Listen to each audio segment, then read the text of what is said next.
Okay, bede na wagye so na nanom etie yen. Abusuafo oni tu asem ne menua bema. Ejidem so dodom sinse dia na kyesensem so so ehum ni ahan. De di ka di tie titiri fo asanteman ho eno na esinsem bi sokoso na yebobo ho. Na anopai yesinkonwa eno ada nsoye miensa koso ewo menhye fikasiem. Na baako a ebokoto dwom ya yebeka ho asem anopai eye Antoa. Esi dai na abusuafo etimi yi obi de ne be che santiman wura na edin kosi apatem na akire yesa aba beka se nipa no edi kwadu ahodo ebebo no wafa ema mienu o mufa abusuakuru mu otwitwa ensase edi chese kwadu ahodo de echi ekure esene paw ya enam so ma santiman wura wagya ne tumi so a kire se sabre na amode ne baaye no na sa nyema ni nyina bonefosem ni nyina no owum mo ntumi ahwe nsiesie afei na mo aba mo beba no kwadu foforo e de ache mintu ohene gina ne tumi so ama enurade na Antoahene wo swan asese a de hye wantoa wo mo atadwa bena wo mo atede wo honom na ohene kwabusa wo mo se obi a monim se wonye eside na oda so eye mabusu empanyini asemi hu nti meni menua be ma kwaku bedi akon enura akọ ono ankasa ko fi hol bi de course bia na nani tuam nani sem ya meni no betwetwe nkomo e de afa ho ejaku Martin. Na how to say? No question. Yeah. The Yamiase. And no so Emi Sana never ho. Ya sana baba Antoa so ni kan hwe nso Emi Sana. Megidi say yese ba ko ntumi amaso. Eno ye de ahia. Mahame de na ntumi amaso. Eno na ye de ahia. Mahame hene. Ono se bi prebiasa. Ono so ba besom ewo eye menhia fikete mo sisi asante akọ achiri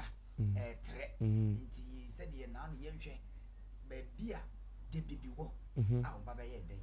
ebe kan ye ho efe kwa nti Mahame so aba na obesi bibi akire eye yira na ase tutu okay na ebre nhye de ni kotoko hina fa ye hwe ensem a yira tena so enura benum beye num ansa sana nso miensa no kwasem na ye kasa edu 30 minutes kwa na ye abre simabia se pepe ne ye mo ko ye boyani akire cameraman so o mayanya untwa so o mayen sole tina so kotoko hene se bi ye tu wo hene nso so a ye nhye ne nso kwa bo on say ye tu wo hene bi e wa yimfi a na se asem kese aye de asi ye ntumi anyi nsuaye da bi nso sanse na Asantehene pese wo ji nsuaye na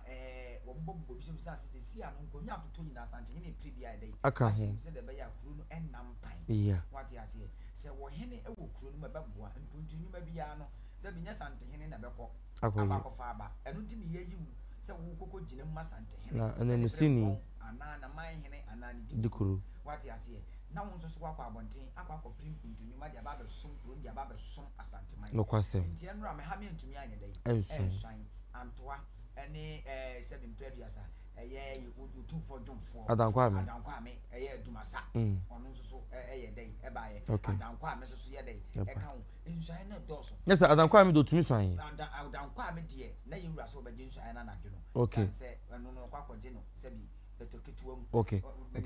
kesima na nanu tena ye sankrase ho sa watena se abinti na wo so kwaje nsuan no so be foforo okay so ka Adankwame enu so nwa bakosem kakra de se ADUMASA de amane ne amamere de na tiko ene ya no kwasem nti ebedi akiri bebi ebeko bia no emu nkire mu akonya na be sumo manhia ne se ye chidom fokuo be na wo mu an fokutire ni nyina akwaku mepem no ya nti enu ade nsuan etime course na ye utumfo dwomfo ye ADUMASA kurofrom Antoa Adankwame na course ekọ ye den course e wo ye manhia fikutim ena Mahame a wantumi anya dai na ansi bibi yo ye hwe Antoa eno ene ho ye nkonwesi ya no pei Antoa enura se ne siko wo manhia wagu ubisame Antoa sem dia enura Antoa sem no na minim se eye ekuo fufuro bi a se bi se de yekọ rally okay na me free se bi a no mo kọ rally me ti dede no a me free ba bi a yewura na Asantehene ti no me pie free petomu wa ba abonten abeti dede ye nim se ja se de yekọ ayi baba yara boa dede we de bi na eba okwa ene mi pie ya Antoahene Akwansatuo na eba no Akwansatuo bo Akwansatuo ba wona na Akwansatuo mo de Akwansatuo me na mfiri se bia eja wote apakam kura ne de ne ba sa Antoahene a oba besi bibi dia che kotokɔhene edom onya besi ye kura no edom pani bɛhwɛ ɛsɛ ye ka kyerɛ wo enti dom no so baye emabunu ne nya bi ne bitwetwe nkomo okay akonya na da wache no kwasem se bi die no wote so ye nyambara nsɛm akotokɔhene pagya ne firi akonya so na ye de we baye na we kura ye de ne baye abusua de ne baye no kwaku awon sa wo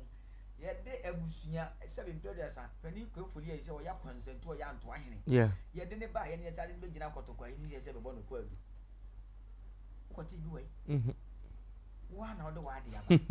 sebe ye sebe pani na otena bi mama mofra ewe nanka ebu nanka refo ka ho bi so odo kwa na wi nti no hu sa wati ase wono e na wi nanka ne ti ne pompon so wono wona mode hye aba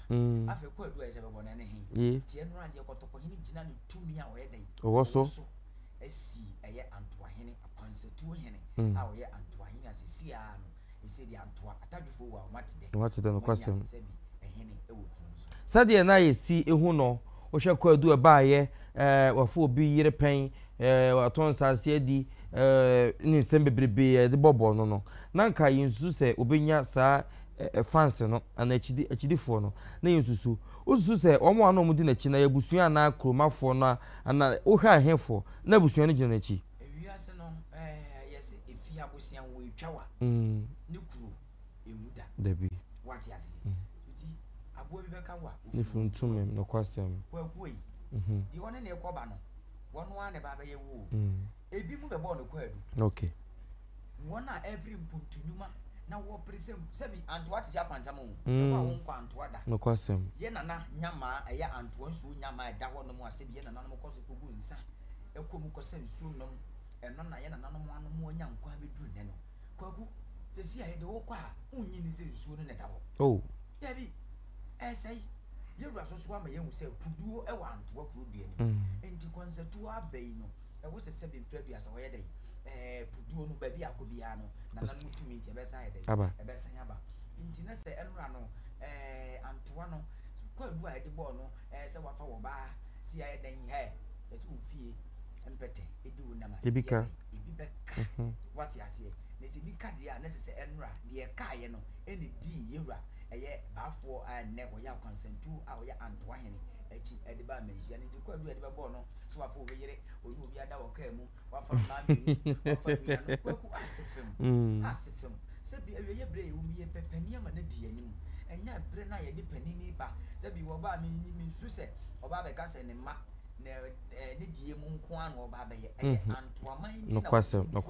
kwasem edi kuro ni ye den eshinsa wati ase enti se wotena wo ka se wa yesi ya se bi bre dia se ye jare kuro ni mawo a obetumi nko an na oba ye yesi Antoaman nti ne wo bra wono Akwansatuo hena wo ba Antoaman nkoso nti na Asantehene amana bawo enye obi ankran mi nti na wo den oba Antoaman nkoso se de be ya Antoa be fa ntuma pa ye den afra ase bi mpedua sa ebi nsusu abeka Asanteman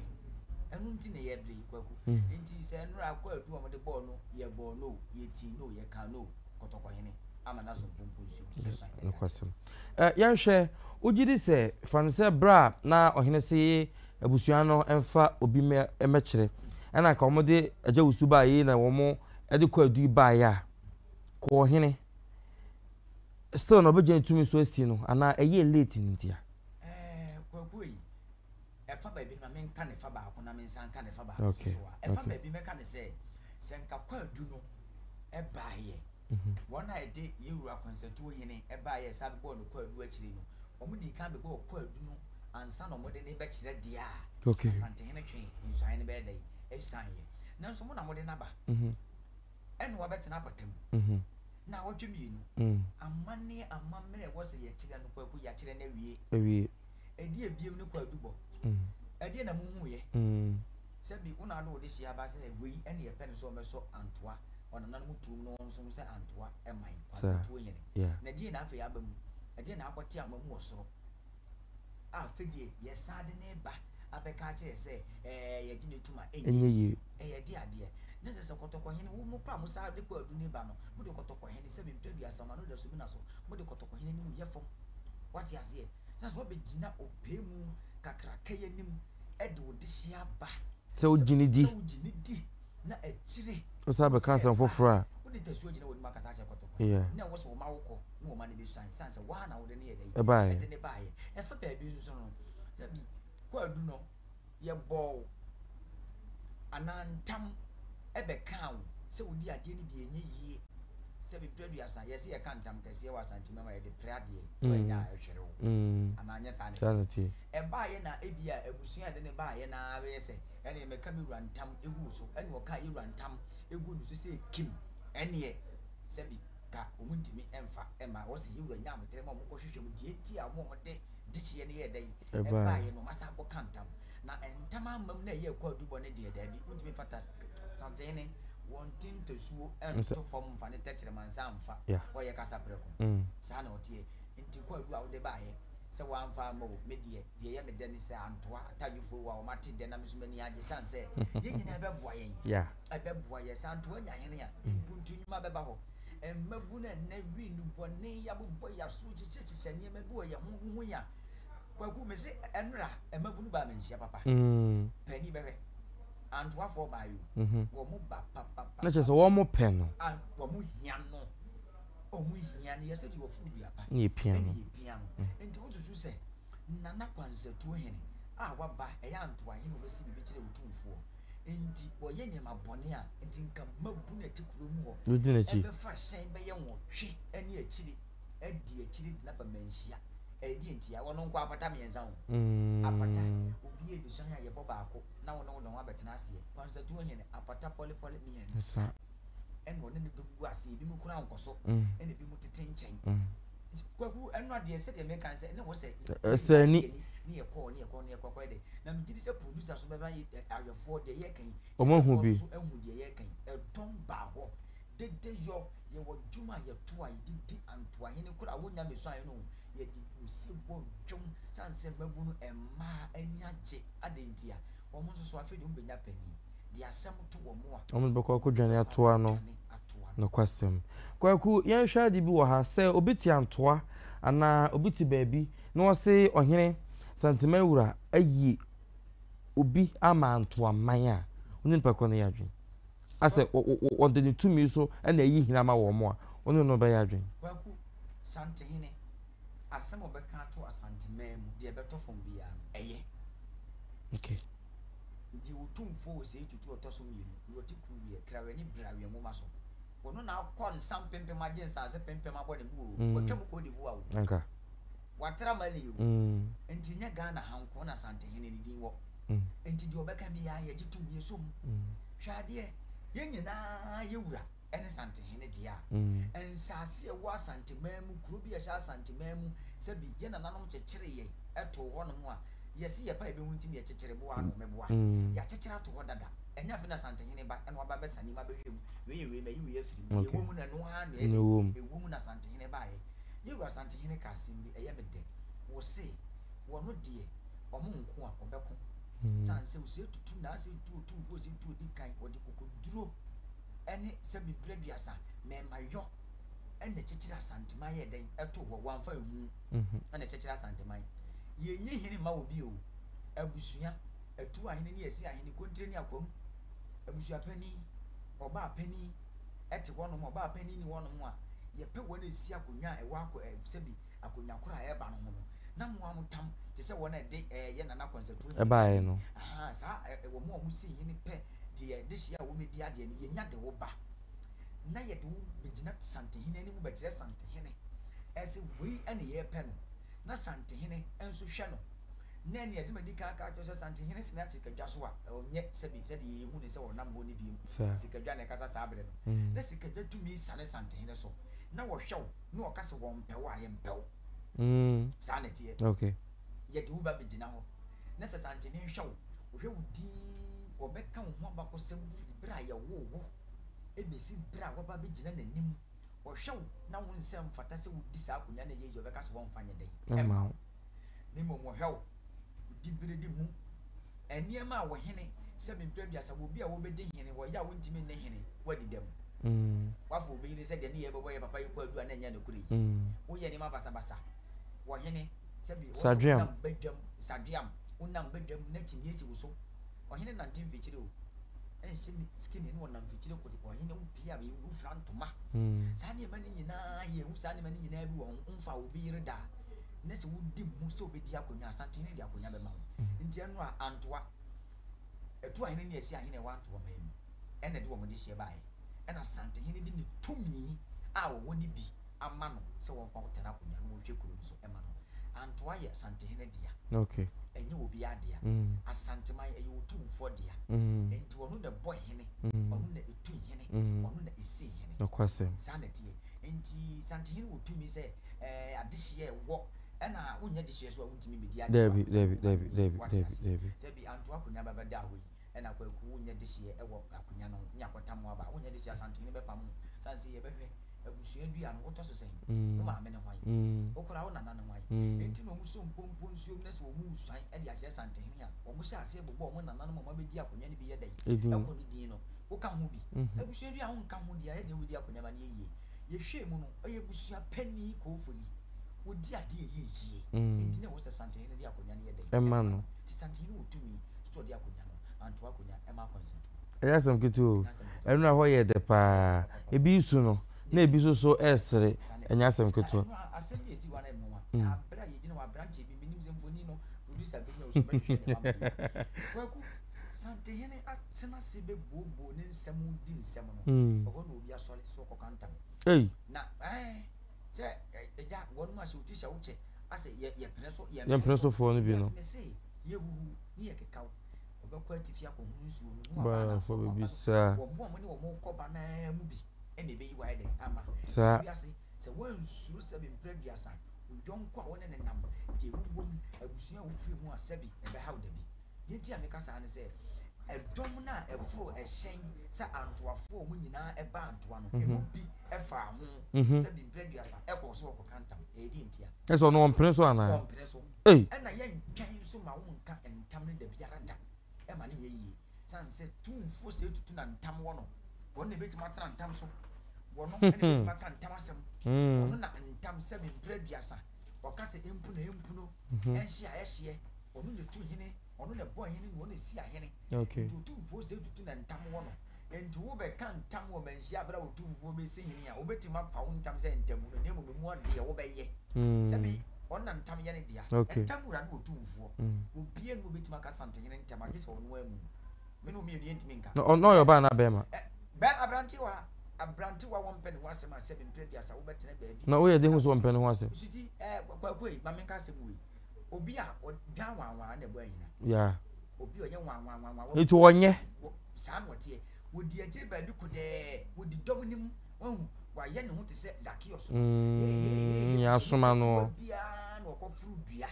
oba be Yesu Kristo sa wati ase ene de kokosi wo no na wo se dom so aba mabuna wo mani abere se omo pehene e de amantoa na adwuma pa abantoa mamu no omo so kwatam no twe ne ye den efiri ho no